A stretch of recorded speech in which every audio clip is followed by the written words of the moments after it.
The first time Piper Sullivan fell off her bike, she didn't cry. She looked at the scraped skin on her knee, looked at the bike lying sideways in the grass like it had betrayed her personally, and said, again.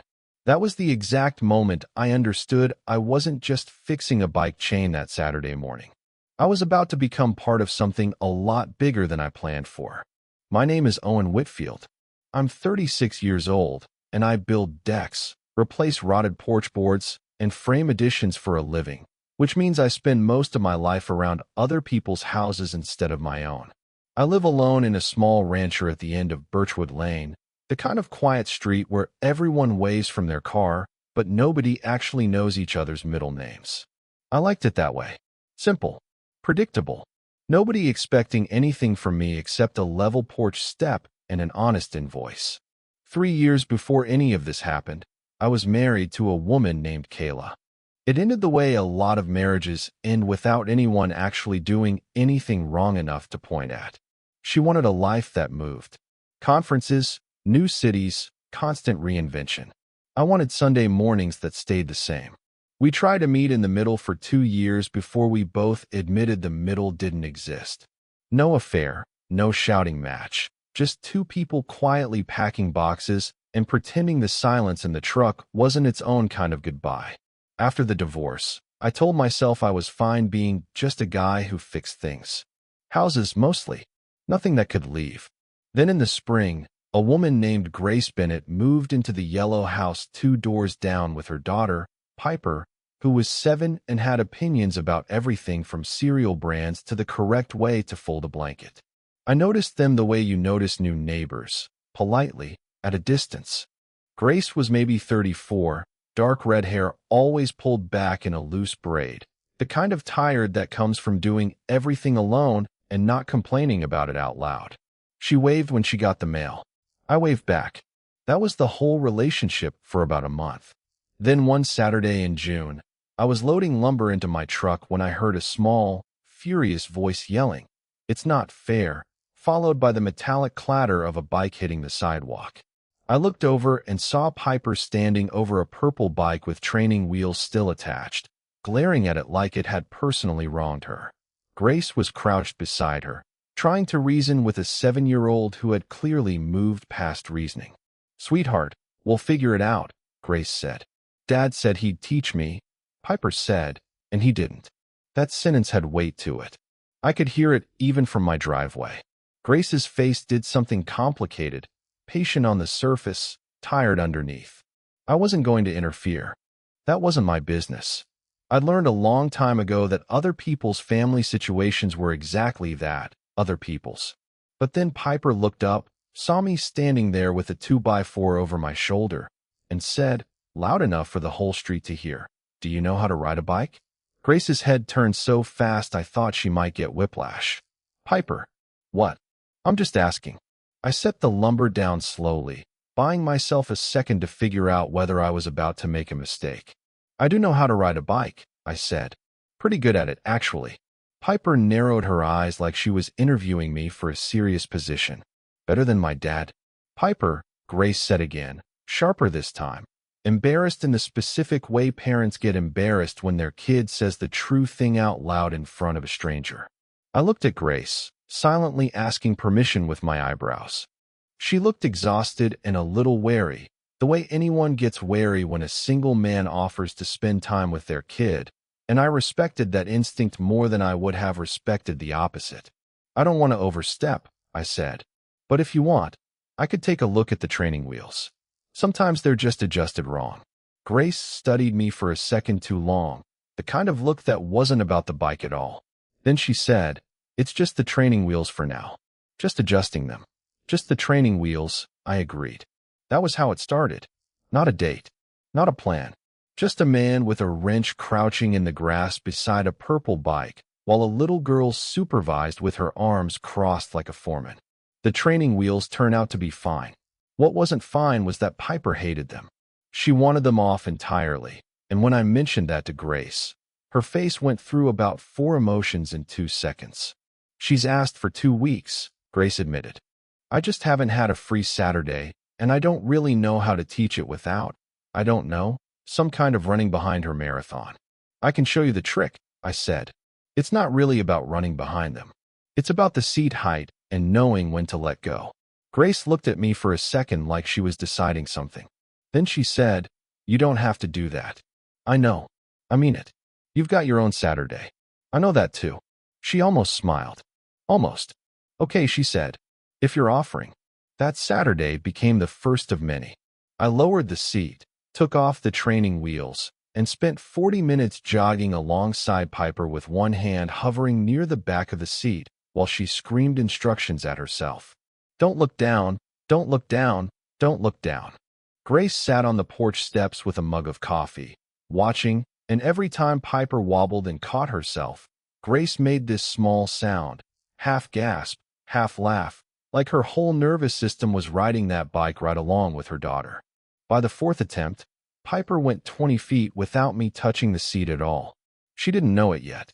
I let go somewhere around the mailbox and jogged alongside her, pretending my hand was still there, because that's the actual secret nobody tells you about teaching a kid to ride a bike. It's not about balance.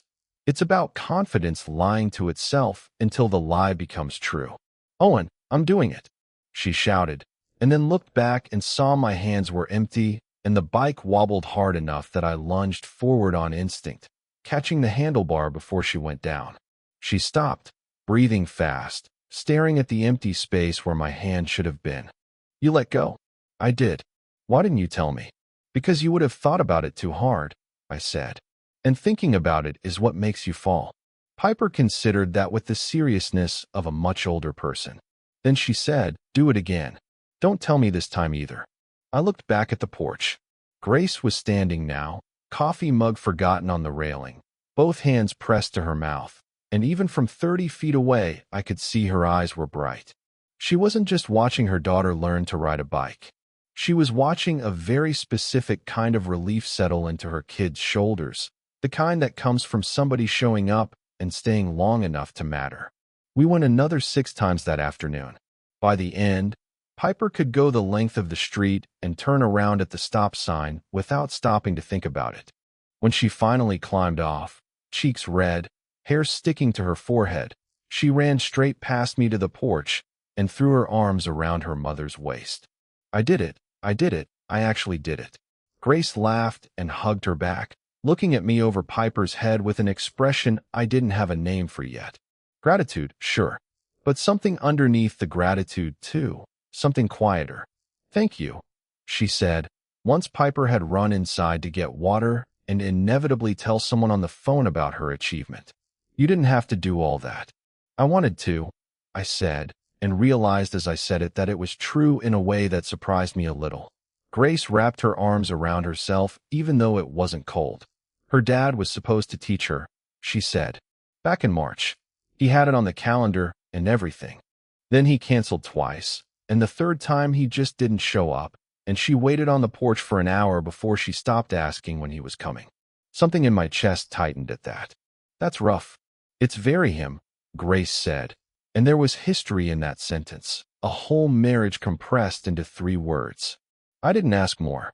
It wasn't my business yet, and I'd learned the hard way that pushing into someone's private grief before they offered it themselves usually did more harm than good.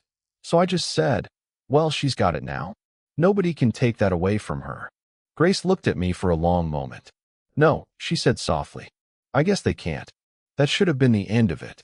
A neighbor helping a neighbor, a nice afternoon, a story Piper would tell for a week and then forget. Except the next Saturday, Piper showed up at my door at 9 in the morning, still in her pajama top, insisting I needed to see how fast she could go now. And the Saturday after that. And the one after that. Somewhere in the middle of all those Saturdays, the bike lessons stopped being the reason I kept showing up. Grace started making coffee for both of us. Not because it was a big gesture, just 2 mugs instead of 1. Set out on the porch railing before Piper even finished asking if I was coming over. We'd sit there while Piper looped the cul-de-sac over and over, and we'd talk. Not about anything important at first. The weather, the ridiculous price of lumber, whether the Hendersons 3 doors down were ever going to finish repainting their fence. But slowly, the conversations got longer, and the silences between them got more comfortable instead of more awkward, which is a distinction most people don't understand until they've lived both kinds. I learned Grace worked as a physical therapist at a clinic downtown, that she'd moved to Birchwood Lane after her divorce because it was close enough to Piper's school and far enough from her ex-husband's new house that she didn't have to see his car every day. I learned she used to paint before life got busy, that she still had canvases in the garage she hadn't touched in 2 years. I learned she laughed with her whole face, the same way Piper did, like it was a family trait passed down through generations of women who refused to do things halfway. She learned things about me too. That Kayla and I had split up over nothing dramatic, just two directions that stopped matching. That I liked fixing things because broken houses were easier to repair than broken people, and I'd apparently spent a lot of my adult life avoiding the second category. She laughed when I said that, but it wasn't a mean laugh. That's a very convenient philosophy, she said, for a man who spends every Saturday morning fixing my daughter's confidence. That's different, I said. That's just bike mechanics. Sure it is, she said, and there was something warm and knowing in her voice that made the back of my neck go a little hot. By the end of that summer, it wasn't just Saturdays anymore. I'd come home from a job site and find Piper on my porch waiting to show me a drawing she'd made, usually of a bike, occasionally of what I eventually figured out was supposed to be me, always with too many fingers because she refused to count them properly. Grace would come get her eventually, apologizing for the intrusion even though I never once minded, and we'd end up talking on my porch steps until the streetlights came on and one of us finally admitted it was getting late. That was around the time Mrs. Doyle from the corner house started noticing. Mrs. Doyle was 71 years old and treated the street's business like it was her personal broadcasting network. She meant well, mostly, but she had never once let a piece of information stay small when it could be made larger through repetition. One afternoon, while I was mowing my front yard, she flagged me down like she was directing air traffic. "Owen," she said, "I saw you and that Bennett woman out on her porch again last night. We were watching Piper practice her bike, Mrs. Doyle. At 9 o'clock? She's a night owl," I said, which wasn't entirely a lie, since Piper genuinely refused to go to bed before 9:30 on principle. Mrs. Doyle gave me a look that suggested she wasn't buying it, but she let it go with the satisfied air of someone who had already decided what story she was going to tell at the next block gathering. I didn't think much of it at the time. I should have. Small towns and small streets run on the same fuel, and gossip has a way of finding its way to exactly the person you didn't want hearing it. That person, in this case, was Piper's father. His name was Derek Halloway, and I met him for the first time on a Thursday evening in late August, standing in Grace's driveway with his arms crossed and his jaw set in a way that made it very clear he had already decided how this conversation was going to go before he arrived. I was there because Piper's chain had come loose again, and I'd promised to fix it before the weekend. I hadn't expected an audience. Derek was maybe 40, tall, dressed like he'd come straight from an office even though it was after 6, the kind of man who wore his confidence like cologne, applied heavily and meant to be noticed. Piper's bike lay on its side near the garage, forgotten the second she saw her dad's car pull up. She ran to him first, the way kids do no matter how many times they've been let down, and he crouched down and hugged her with what looked like genuine warmth. That part, at least, seemed real. Then he straightened up and looked at me the way you'd look at a stain you were trying to figure out how to remove. "You must be the neighbor," he said. "Owen," I said, and held out a hand he didn't take. "I hear you've been spending a lot of time around here." "I've been teaching Piper to ride her bike," I said, keeping my voice level, "and doing some odd fixes when things break." Derek's smile didn't reach his eyes. "That's generous of you. Very neighborly." Grace came out onto the porch then, arms folded, and I could see the shift in her posture the second she registered who was standing in her driveway. Whatever softness had been in her face all summer disappeared, replaced by something tighter, more guarded, a woman bracing for impact she'd clearly felt before. "Derek, you're early," she said. "Piper's not packed yet." "I can see that," he said, not looking away from me. I was actually hoping we could talk. Alone. Anything you want to say to me, you can say in front of Owen, Grace said. And something about the steadiness in her voice told me this wasn't the first time she'd had to hold a line like that. Derek's jaw tightened. Fine, he said. I'll say it in front of him, then. I don't love the idea of some guy I've never met spending unsupervised time with my daughter. He's not unsupervised, Grace said. I'm right there every time. Every time, Derek repeated, like the phrase itself was evidence of something. So this is a regular thing now. He taught her to ride a bike, Derek. Something you were supposed to do and didn't. That landed exactly the way she meant it to. Derek's face flushed, just slightly, before he covered it with a laugh that had no humor in it. I was busy. I told you I was busy. You were busy the first time, Grace said. And the second time. The third time you just didn't show up at all, and she sat on the porch for an hour waiting for you. Piper, standing between the two of them with her small hands clasped together, looked down at her shoes. I felt something protective flare up in my chest, sharper than I expected. This wasn't my fight. I knew that. But watching a kid shrink like that, watching her go quiet in a way she never was around me, made it very hard to stay quiet myself. Derek turned back to me, apparently deciding I was an easier target than his ex-wife. So what's your deal here? You just decided to insert yourself into somebody else's family? I didn't insert myself into anything, I said, keeping my voice calm even though my hands weren't feeling particularly calm. Piper asked if I knew how to ride a bike. I said yes. That's the whole story. That's a real cute story. It's a true one, I said. Which is more than I can say for a lot of things happening in this driveway right now. That earned me a hard stare, but I held it. I wasn't trying to provoke him. I was just done letting him talk like Grace and Piper were props in whatever narrative he'd built for himself, where he was the reasonable one being wronged. Grace stepped down off the porch, putting herself slightly in front of Piper, which I understood was less about protecting her physically and more about signaling whose side of this conversation her daughter belonged on. Derek, you need to get in your car and take Piper for the weekend, and you and I can talk about this like adults some other time. Not in front of her. Derek looked at Piper, who was staring resolutely at the pavement, and something in his expression flickered, maybe guilt, maybe just recognition that he'd already lost whatever point he was trying to make. Fine, he said. Piper, sweetheart, go grab your bag. She didn't move right away. Instead, she looked up at me. Will you fix my chain while I'm gone? I'll have it done before you're back Sunday, I said. She nodded, satisfied, and ran inside to get her overnight bag, leaving the three of us standing in a driveway that suddenly felt very small. Derek waited until she was inside before he spoke again, voice lower now, meaner. You should be careful, he said, getting attached to someone else's kid. Kids like that get confused easy. They start thinking things are permanent when they're not. Are you talking about Piper, I said, or are you talking about yourself? Something flashed across his face, fast and ugly, gone before Grace could fully see it. You don't know anything about my family. I know enough, I said.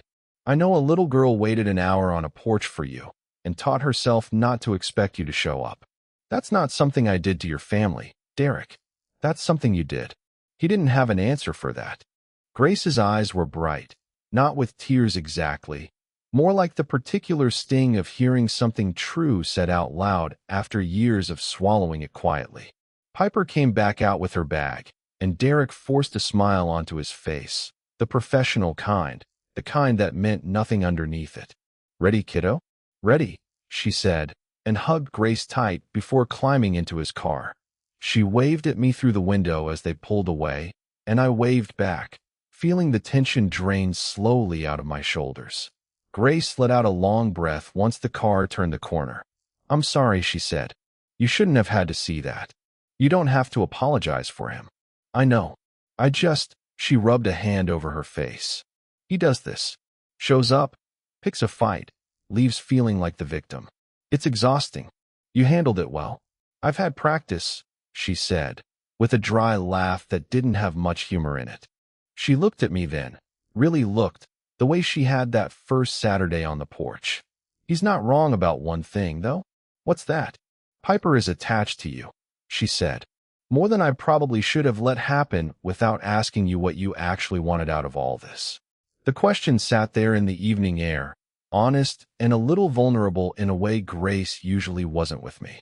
I thought about Kayla, about the years of trying to want the same things as someone and slowly realizing we didn't, about how easy it had been to convince myself that being alone was simpler, safer, less likely to end in a driveway with somebody telling me I didn't belong. I want to keep showing up, I said, if that's all right with you. Grace's expression softened, the guarded edges from the driveway conversation melting away into something warmer. It's more than all right, she said. I just needed to hear you mean it. I mean it. She smiled then, small and real. Okay, she said. Then I guess you're stuck with us. I can live with that, I said, and meant it more than I'd meant almost anything in the last 3 years. The weeks after that felt different, not because anything dramatic changed, but because the unspoken thing between us had finally been spoken, even if only partially. Piper came back from her weekend with Derek quieter than usual, and it took her almost until Tuesday to go back to her normal chatter. Grace didn't say much about it, but I noticed the way her jaw tightened every time Piper mentioned something Derek had said, some comment about how her mom was probably too busy with the neighbor to notice things Piper needed. I fixed the bike chain like I promised. I also started noticing small things around Grace's house that needed attention, a wobbly porch railing, a screen door that didn't latch right, a gutter pulling away from the roofline. I fixed them without being asked, the way I might have fixed things for anyone, except it didn't feel like anyone. It felt specific in a way I hadn't let myself feel about someone in a long time. One Saturday in September, Piper decided she was ready to learn to ride with no hands. Grace nearly had a heart attack on the porch when I suggested it might actually be a good confidence exercise if we did it carefully in the grass instead of the street. Owen, she's 7.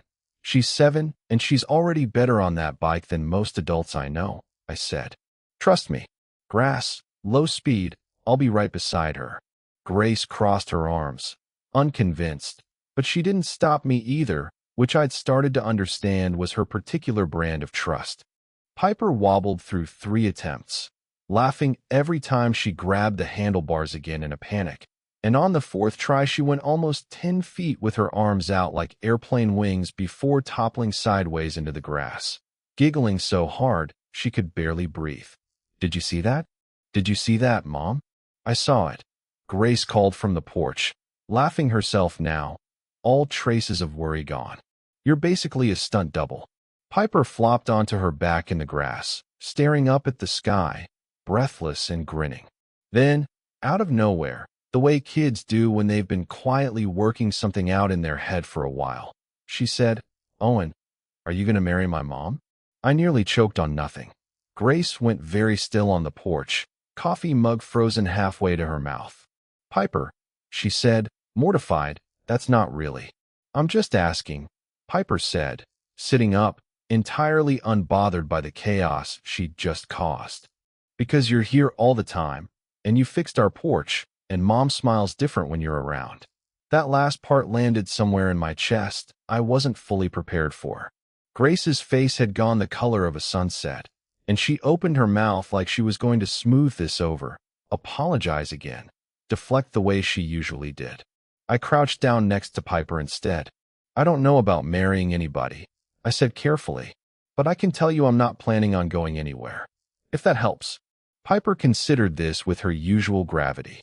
Okay, she said, like she'd filed the answer away for later reference, and then got back on her bike like the conversation had never happened, because that's the beautiful, terrifying thing about kids. They ask the biggest questions like they're asking about lunch, and then they move on before you've even caught your breath.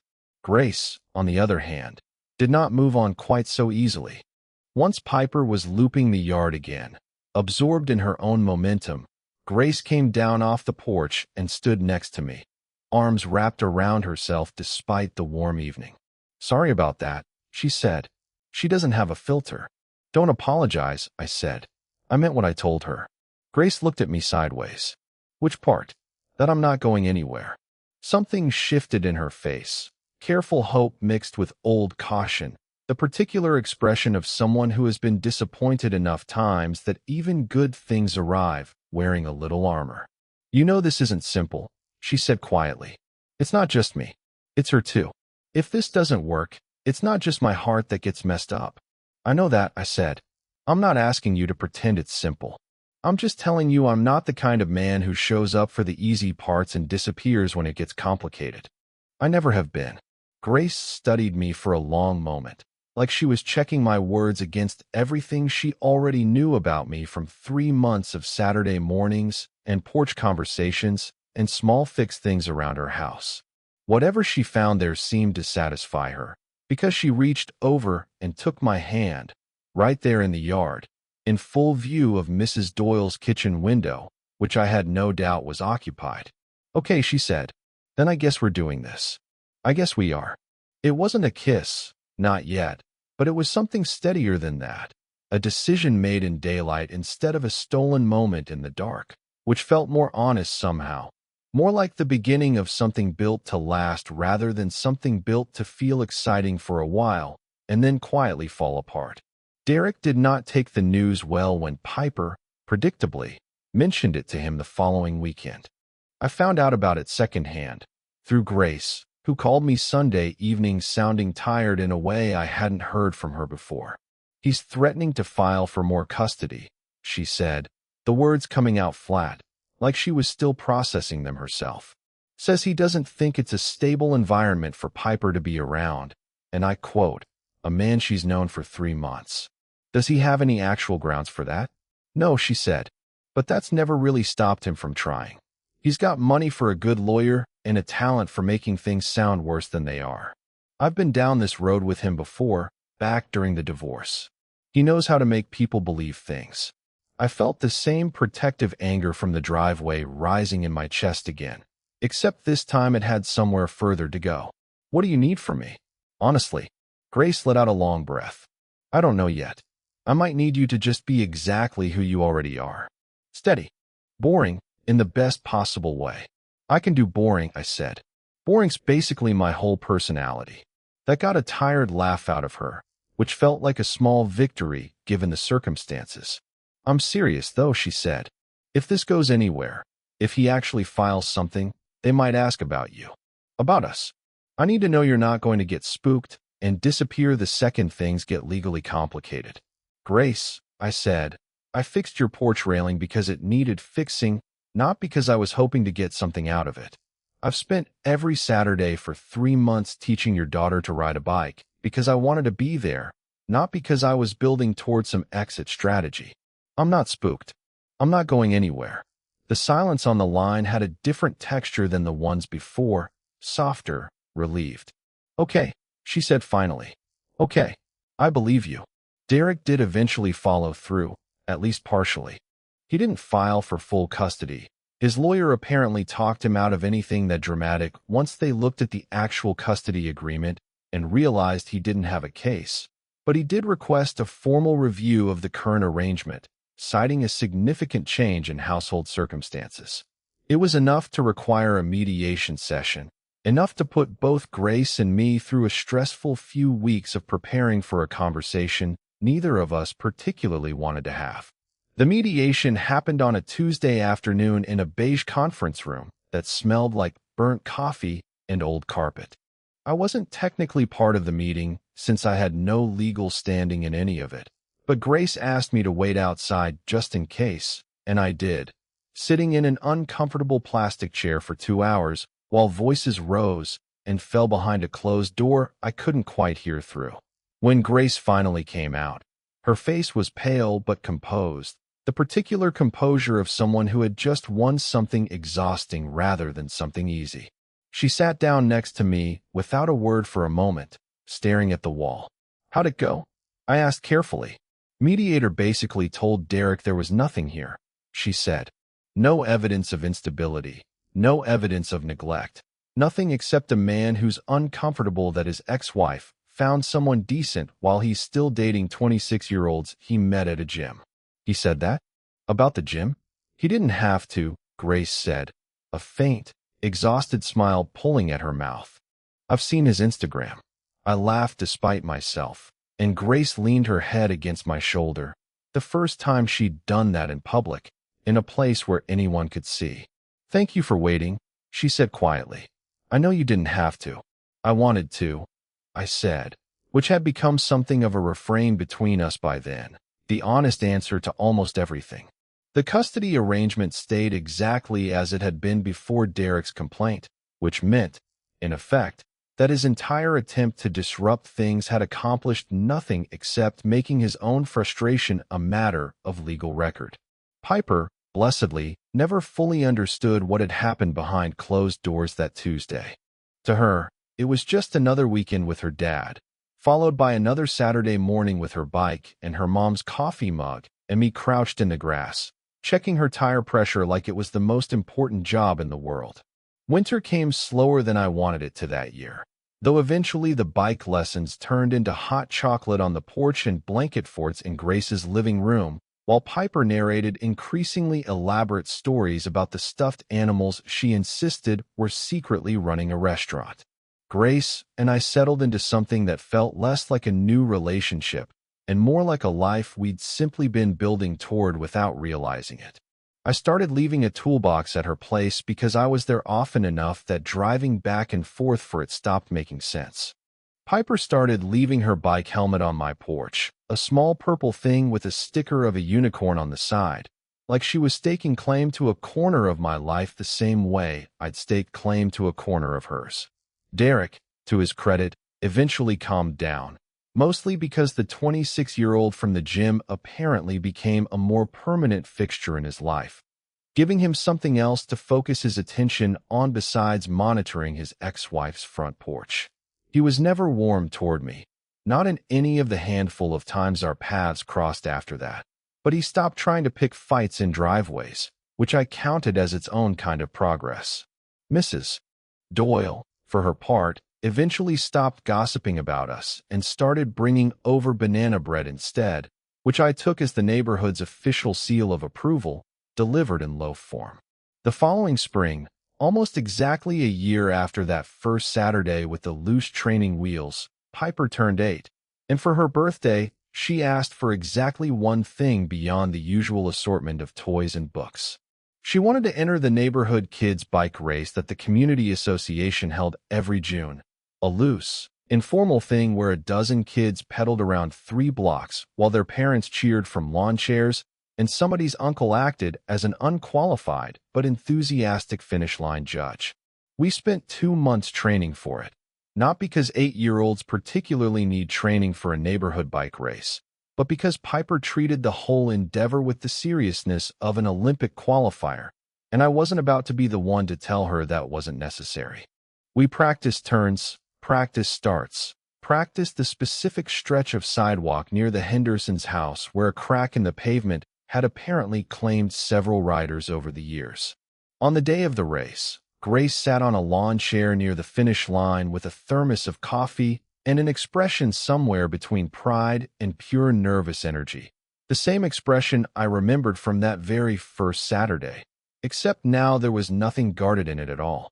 I stood near the starting line with the other parents, watching Piper line up her bike with the fierce concentration of someone who had clearly decided this was the most important 30 seconds of her young life. The race itself lasted less than 2 minutes. Piper came in second, beaten by a boy 2 years older with a bike twice as expensive, but you would have thought she'd won an actual medal by the way she threw her arms up crossing the finish line, grinning so wide it looked like it might hurt. She dropped her bike in the grass, the exact same careless way she had that very first Saturday, except this time there was no frustration in it at all, just pure, uncomplicated joy. She ran straight past the finish line judge, past the other kids, past her own mother even, and threw her arms around me instead, small and fierce and full of triumph. "Did you see that? Did you see how fast I went?" "I saw it," I said, lifting her off her feet for a second the way I used to when she was smaller. "You were incredible." Over her shoulder, I could see Grace watching us, coffee thermos forgotten in her lap, her eyes bright in exactly the way they'd been that first Saturday afternoon, sitting on the porch steps, watching her daughter learn something that mattered. Except this time, Instead of watching from a distance with careful, guarded hope, she got up and walked over, wrapping her arms around both of us at once, laughing and a little tearful and entirely unguarded. "You too," she said, shaking her head. "I don't even know what to do with you two. Keep us," Piper said matter-of-factly, still catching her breath. "That's what you do with us." Grace looked at me over Piper's head, and I could see the whole last year in that look. The porch coffee, the driveway confrontation, the beige mediation room, the small fixed things around her house that had somehow, without either of us fully planning it, become a life we were building together. "Yeah," Grace said softly, still looking at me. "I think we're keeping you." "Good," I said, because I already left my toolbox here. "Feels a little late to back out now." That got a real laugh out of her, the whole face kind. The kind Piper had clearly inherited, and for a second the three of us just stood there in the middle of a chaotic neighborhood bike race, ignoring the other families packing up lawn chairs around us, entirely content in the small, ordinary miracle of having ended up exactly where we belonged.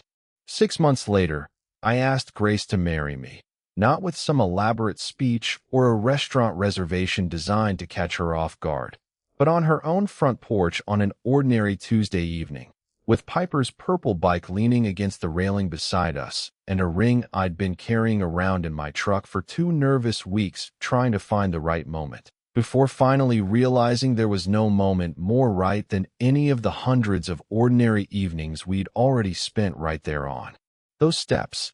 She said yes before I'd even finished the sentence, which I've never let her forget, and Piper, woken up by the commotion and standing in the doorway in her pajamas, declared with the absolute authority of a 9-year-old who had clearly seen this coming long before either of the adults involved had caught up to her, finally. We got married the following spring in Grace's backyard, under a maple tree that Piper insisted on decorating with ribbons she'd picked out herself, and during the small, informal ceremony, when the officiant asked if anyone wanted to say anything before the vows, Piper raised her hand like she was in a classroom and, without waiting to be called on, announced to the small gathered crowd that Owen had taught her to ride a bike. And that was how she knew he was going to stick around, because, and I quote, "He doesn't let go until you don't need him to anymore, and even then, he stays close just in case." There wasn't a dry eye on that lawn after that, including mine. These days, the purple bike with the unicorn sticker has been replaced by a bigger one.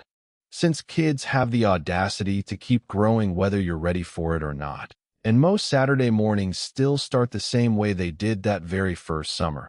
Coffee on the porch railing, Piper looping the cul-de-sac with the kind of easy confidence that makes it hard to remember she ever needed training wheels at all. Grace still watches from the porch sometimes, though these days she's just as likely to be out there on her own bike beside us, which took considerably more convincing than Piper's lessons ever did, mostly because Grace insisted, quite firmly, that adults did not need to learn things in front of an audience. Derek moved out of state eventually, something about a job opportunity, though I suspect the 26-year-old had more to do with the decision than he ever admitted. He still calls Piper, still sees her over school breaks, and to his credit, he's gotten better over the years about actually showing up when he says he will. People can change, sometimes, when the alternative finally becomes uncomfortable enough. I try not to hold too tightly to the version of him I met in that driveway, mostly for Piper's sake, though I won't pretend I've entirely forgotten it either. Mrs. Doyle still brings banana bread on occasion, and still tells the story of how it all started to any new neighbor unfortunate enough to stand still long enough to hear it, usually with details that have grown more dramatic with each retelling.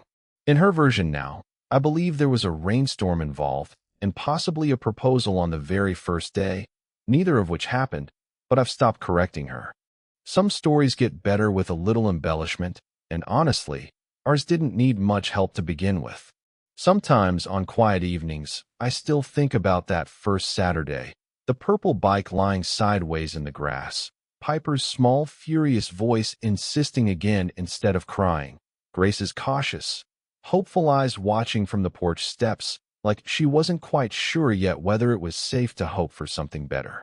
I think about how close I came to just loading my lumber and driving off to the hardware store like I'd originally planned, minding my own business the way I'd minded it for 3 quiet, careful years after my divorce. I think about how one small offer, one wrench, and a Saturday morning turned into a whole life I hadn't known I was missing until it was standing right there on a front porch, smiling at me like it had been waiting the entire time. So tell me, would you have stopped that day, lumber over your shoulder, and offered to teach a stranger's kid to ride a bike? And have you ever had one small, ordinary moment turn out to be the beginning of the biggest thing in your life? Tell me your story in the comments. If you like this one, leave a like, subscribe, and I'll see you in the next video.